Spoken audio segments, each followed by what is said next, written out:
Hello everyone, my name is Hamza Hasni and I welcome all of you to your institute, the Hind Guru Academy. Alright, so I'm a teacher of English language and today I'll be assisting you how you should prepare for MBA entrance examinations, right? Okay, so I'll be using both the languages in the beginning so that you be comfortable with me and you understand every part. Okay, so when we talk about reading comprehension for MBA entrance examinations, it is really tough, especially for those who haven't been with English medium background, right? तो जो English medium background से students नहीं रहे हैं या जिनकी convent schools में education नहीं हुई है, उनके लिए स्पेशली ये रीडिंग कॉम्प्रिहेंशन या आपका कंप्लीट इंग्लिश को लेकर के वर्बल एबिलिटी हो, ये भी टफ होता है, ठीक है। टफ होता है क्योंकि ये बहुत ज़्यादा प्रैक्टिस मांगता है, बहुत रेगुलर आपका एक अप्रोच मांगता है, आपने टाइम स्पेंड किया हो इंग्लिश के साथ तभी जाकर के आप इसे कर सकते हैं। But when I say that if you are not an English medium student, it becomes very difficult for you. I don't mean that it is very easy for the English medium students, right. तो अगर मैं ये कह रहा हूँ कि भाई English medium नहीं है आप, तो आपके लिए टफ हो जाता है, तो इससे मेरा ये मतलब नहीं है कि इंग्लिश मीडियम स्टूडेंट्स के लिए ये बहुत ईजी हो जाता है, right. Yes, we can say कि इंग्लिश मीडियम स्टूडेंट्स जो हैं या कॉन्वेंट स्टूडेंट्स जो हैं या जिन्होंने इंग्लिश पर काम किया है, उनके लिए ये ऑब्वियसली उनके मुकाबले तो आसान होता है जिन्होंने इंग्लिश पर काम नहीं किया हुआ है। बट आपका कम्युनिकेशन स्किल हो, चाहे वो वर्बल हो, चाहे वो स्पोकन और रिटन हो, कैसा भी हो, अगर आप कम्युनिकेशन स्किल में बहुत अच्छे हैं, फिर भी आपको प्रॉब्लम हो सकती है एमबीए एंट्रेंस के रीडिंग कॉम्प्रिहेंशन में, राइट। तो आज मैं कुछ पॉइंट्स लिख करके लाया हूं that I am going to explain and I would assist you how you can prepare yourself before the examination, right. तो इस पर हम बात करेंगे। तो मैंने पहला पॉइंट ही रखा है, how to prepare comprehension for MBA entrance exams. आप एमबीए एंट्रेंस कहीं पर भी दे रहे हैं, एमबीए के बहुत सारे एंट्रेंस एग्जाम्स होते हैं, आप जानते हैं, जिसमें कैट को लोग कहते हैं कि सबसे टफ हो जाता है ना। तो मैं कह रहा हूँ, अगर आप कैट के लिए भी तैयारी कर रहे हैं या आप इंडिविजुअल किसी यूनिवर्सिटी के एमबीए एंट्रेंस की तैयारी कर रहे हैं, तो आपको इंग्लिश को लेकर, कॉम्प्रिहेंशन को लेकर जो पॉइंट्स आज मैं डिस्कस करने जा रहा हूँ, आपको अपने माइंड में रखना है। You have to keep in mind every point, you have to keep in mind. Alright, so first thing that I have mentioned here, sentence comprehension is the core skill in English for many MBA entrance exam aspirants, especially those who do not have a convent education background. This section represents the biggest hurdle in most management entrance exams. तो जो बात मैंने अभी कही कि भाई core skill होता है, ठीक है, इंग्लिश में, और जितने भी एमबीए एंट्रेंस एग्जाम्स हैं, सभी एस्पिरेंट्स को ये फेस करना ही करना है। और स्पेशली जो कॉन्वेंट एजुकेशन से नहीं होते हैं, इंग्लिश मीडियम स्कूल से नहीं होते हैं, उनके लिए ये सबसे बड़ा हर्डल बन जाता है, राइट। ये बात मैंने शुरू में ही बता दी, ठीक है। अब इस बात को समझते हुए जब हम आगे बढ़ते हैं, तो देखिए यहाँ पर मैंने कुछ और पॉइंट्स भी लिख रखे हैं जिन पर हम बात करेंगे।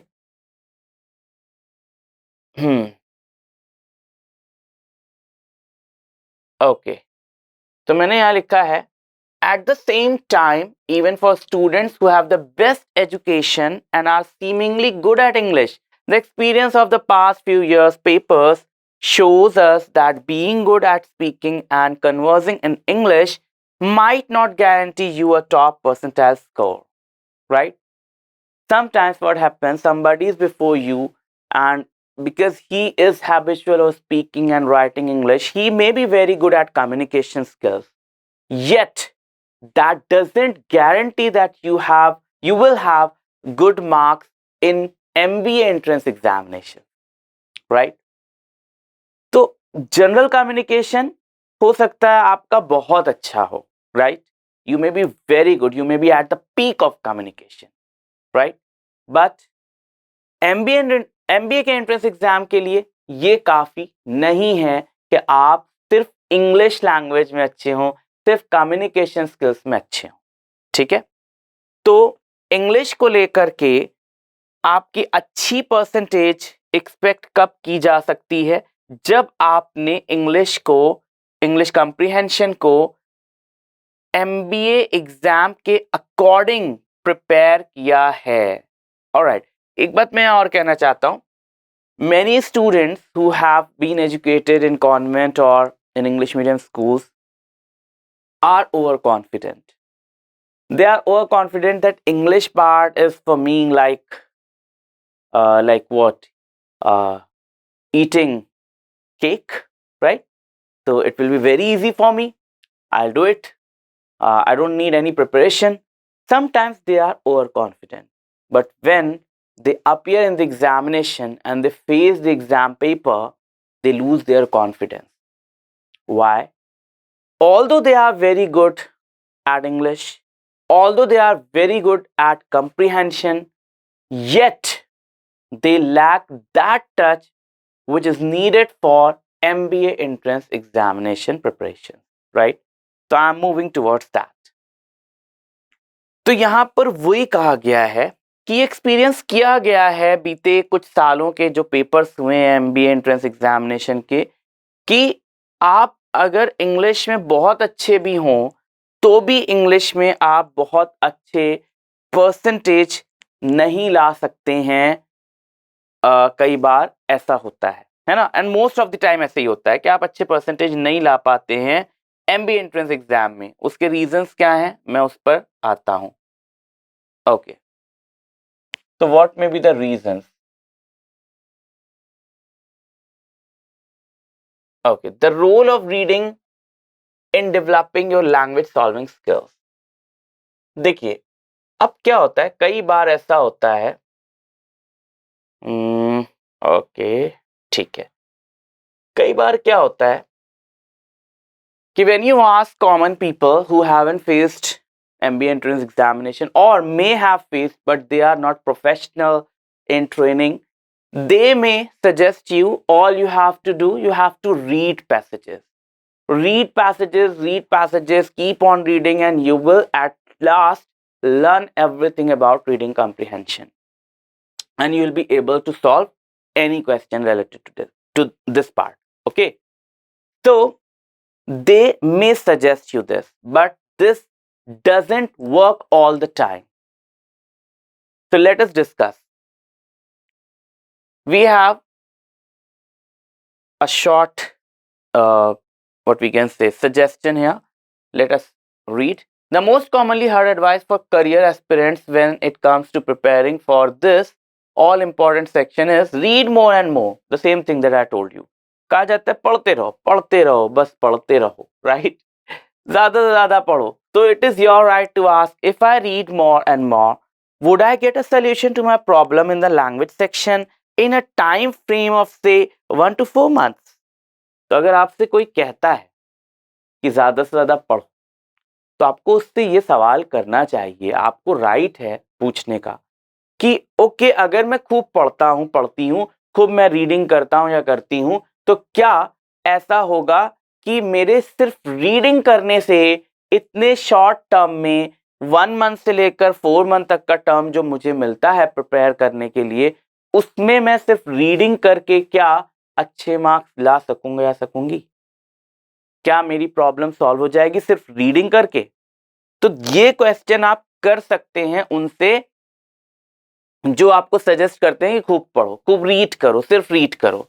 तो सिर्फ रीडिंग इसका सॉल्यूशन नहीं हो सकता, है ना, क्योंकि रीडिंग हो सकता है बचपन से करते आ रहे हैं, बट MBA एंट्रेंस एग्जामिनेशन के लिए reading is not the only solution.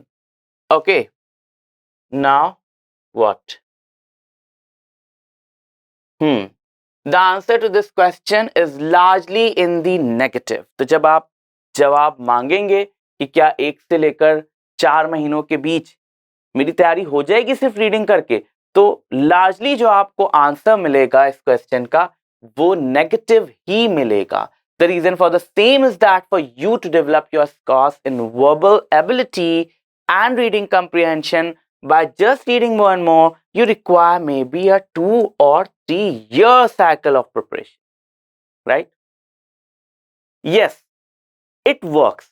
Reading more and more and more really works, but you need a long time for this. If you have 2 to 3 years for reading and reading and reading, and you constantly, without any gap, practice reading in these 2 and 3 years, 2 or 3 years, then it may work that you prepare yourself for verbal ability and reading comprehension. It is possible, yet it's not guaranteed, right? But if you don't have this much of time, only reading won't support you. 1 to 4 months would be more like scratching the surface for the same. And if you do the same task for 1 or 4 months, it will be like you are scratching the surface. You are not going into the depth, right? तो 2-3 साल का जो काम है, 2-3 साल है आपके पास और आपने माइंड सेट किया हुआ है कि हाँ भैया सिर्फ रीडिंग कर करके हमें वर्बल एबिलिटी और रीडिंग कॉम्प्रिहेंशन को अच्छे से समझ लेना है, देन दैट्स ओके. 2-3 साल कर रहे हैं, हो जाएगा फिर, ठीक है. उसकी भी गारंटी नहीं है, लेकिन मोस्ट प्रोबेबली हो जाएगा. बट अगर 2-3 साल नहीं है, 1 मंथ है, 2 मंथ है, 4 मंथ है, ऐसा कुछ आपके पास टाइम है, तो आप सिर्फ रीडिंग करके सिर्फ ऊपर की सतह देखेंगे, स्क्रैच करेंगे, डेप्थ में नहीं जा सकते, ठीक है. I am not saying for a moment that reading is not important. अच्छा, यहाँ पर ये भी मत समझ लीजिएगा कि मैं आपसे ये कह रहा हूँ कि भाई रीडिंग इम्पॉर्टेंट ही नहीं है. मैं ये नहीं कह रहा हूँ कि रीडिंग छोड़ दीजिए, ठीक है. बहुत से लोगों को लग सकता है कि मैं कह रहा हूँ भाई रीडिंग ही छोड़ दीजिए. ऐसा मैं नहीं कह रहा हूँ. रीडिंग तो इम्पॉर्टेंट है, ठीक है. और एक बात ये है कि reading more and more remains one of the primary activities that you would still need to do, but rather than doing it, अभी आगे में इसमें सेंटेंस है, तो ये तो है कि ये आपका एक तरह से प्राइमरी फोकस होना चाहिए आपका, कि आपको रीडिंग करनी है, ढेर सारी करनी है. मैं ये नहीं कह रहा हूं कि आप रीडिंग करिए ही मत, छोड़ दीजिए. अगर ऐसा करते हैं तो भी नेगेटिविटी हो जाएगी, प्रिपरेशन आपकी नहीं हो पाएगी. लेकिन इसको ब्लाइंडली मत करिए, है ना. यहाँ पर लिखा है रादर दैन डूइंग इट, और अगला सेंटेंस यहाँ पर है blindly it would definitely be better for you if you do it with a clear purpose. तो ब्लाइंडली मत करिए, ऐसा मत करिए कि सिर्फ पढ़ते जा रहे हैं. नहीं, इसको क्लियर पर्पस के साथ करिए. आपके लिए बेहतर होगा कि आप इसे क्लियर पर्पस के साथ करें. रीडिंग को आपको पता होना चाहिए कि आप रीड एक्चुअली कर क्यों रहे हैं, या रीडिंग के टाइम पर आपका फोकस किस चीज पर होना चाहिए, है ना. और इतना ज्यादा मत पढ़िए कि आप सिर्फ पढ़ ही रहे हैं और उससे कंप्रीहेंड नहीं कर रहे हैं. तो ये सारे पॉइंट्स पर हमें फोकस करना है, राइट. तो यहाँ पर एक पॉइंट मैंने मेंशन किया, first of all let us try to set the objectives of reading more and more. हमारे पास पहले तो ज्यादा से ज्यादा हम जो पढ़ रहे हैं, रीड कर रहे हैं, इसका ऑब्जेक्टिव क्या है वो सबसे पहले सेट करिए. क्यों पढ़ रहे हैं? रीडिंग नहीं करना है ऐसा मैंने बिल्कुल नहीं कहा. रीडिंग करना है, ज्यादा से ज्यादा करना है, लेकिन ब्लाइंडली नहीं करना है. उसका एक ऑब्जेक्टिव सेट करना है कि क्यों हम एक्चुअली रीड कर रहे हैं और हमें रीडिंग के टाइम पर किन बातों का ध्यान रखना है. तो कह रहे हैं one of the key problems aspirants face when they take the MBA entrance exams is that the language is too complex and the options for the answer to the questions asked are too close for comfort.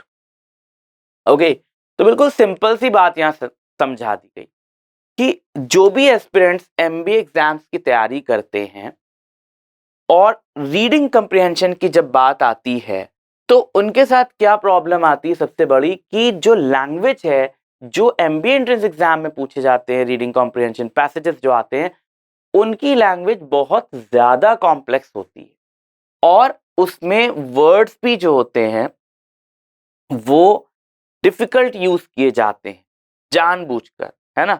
इसके अलावा जो question के options दिए जाते हैं answers के, वो भी इतने ज्यादा क्लोज होते हैं एक दूसरे से कि आप उनको आइडेंटिफाई करने में ऑफन मिस्टेक कर देते हैं, राइट? तो इतने सिमिलर लगेंगे कि आपको सारे ऑप्शंस कभी कभी लगेंगे सही हैं, बट उस सिमिलैरिटी में कुछ ना कुछ कंट्रास्ट होगा और उसी कंट्रास्ट को पकड़ना है, और ये कंट्रास्ट कैसे पकड़ना है अभी हम आगे समझेंगे। फिर कहते हैं your comfort with the language you read in the examination is going to depend on 3 broad factors. These give rise to the possibilities of the kind of language you are going to face. ठीक है, तो कह रहे हैं कि आप ये जो तैयारी कर रहे हैं और जो लैंग्वेज कंफर्ट आपका होगा, यानी एग्जाम में जो पैसेज आपके सामने आने वाला है उसमें आपका लैंग्वेज कंफर्ट जो है 3 फैक्टर्स पर डिपेंड करेगा। ये 3 फैक्टर्स आपको अपने माइंड में प्रिपरेशन के टाइम पर सेट करना होगा। ठीक है, एग्जाम टाइम पर नहीं, प्रिपरेशन टाइम पर। जब आप प्रिपरेशन टाइम पर इन 3 फैक्टर्स को माइंड में सेट करके करेंगे प्रिपेयर, तो एग्जाम टाइम तक आप इतने फ्लो में आ जाएंगे, इतने फ्लुएंट हो जाएंगे, इतने प्रोफिशिएंट हो जाएंगे कि आप वहां पर बिना ज्यादा मेहनत करे, बिना ज्यादा दिमाग पर जोर डाले आंसर्स निकाल लेंगे, right? So this is the beauty of preparation in a right direction, right? तो चलिए देखते हैं क्या है वो जिनकी मैं बात कर रहा हूं, broad factors. Okay, so these are those broad factors that you have to keep in mind. First is short sentences 10 to 15 words long versus long sentences 25 plus words long. What happens usually when we read passages, although we are reading newspapers or some articles or novels, magazines, etc., in general, we find short sentences, right? Short sentences that may contain 10 to 15 words, right? That is our common habit of reading. Commonly, we read a sentence containing 10 to 15 words, right? But what happens in the examination? You get a passage that usually may have sentences, long sentences that contain 25 plus words. So that is the first stage of difficulty. Second thing, easy vocabulary versus tough vocabulary. Most of the times when we read, we have very common words that are used in general. But when you are appearing in the examination, you have the examination, the question paper in your hand, and you read the passage, you try to comprehend it, you find difficulty even in vocabulary because they use deliberately tough words that are not very common, right? तो एक problem tough words की भी आ जाती है. Now, what is the third point? Familiar topic versus unfamiliar topic. What you read generally is a familiar topic. आप क्या पढ़ेंगे? अपने आसपास की खबरें जिसे आप पहले से थोड़ा बहुत जानते हैं, कुछ कहानियां जिनके बारे में आप क्योंकि प्रैक्टिकल लाइफ से जोड़ दी जाती है तो उन्हें समझ सकते हैं, है ना? कुछ इश्यूज जो आपकी नॉलेज में है उन्हीं से रिलेटेड आगे की चीजें. तो जनरल चीजें जो आप रीड करते हैं वो आपके लिए फैमिलियर टॉपिक्स हैं, बट एग्जाम में ज्यादातर जानबूझकर अनफैमिलियर टॉपिक्स दिए जाएंगे, राइट? वो अनफैमिलियर टॉपिक्स जो होंगे वो आपको बहुत डिस्कम्फर्ट कर सकते हैं. So obviously short sentences, easy vocabulary and familiar topics would be the easiest to handle, while you would have to grapple with long sentences, tough vocabulary and unfamiliar topics. Okay, so sometimes short sentences, easy vocabulary and familiar topic may be a part of your examination, but most of the time you will be found grappling with long sentences. Grappling means fighting. You'll be fighting. You'll try to overcome it. आप उससे लड़ाई करके उससे आगे बढ़ने की कोशिश करेंगे. लड़ाई करने का मतलब क्यों है? क्योंकि आप उसे बहुत जल्दी से comprehend नहीं कर पा रहे हो. अगर आपकी प्रैक्टिस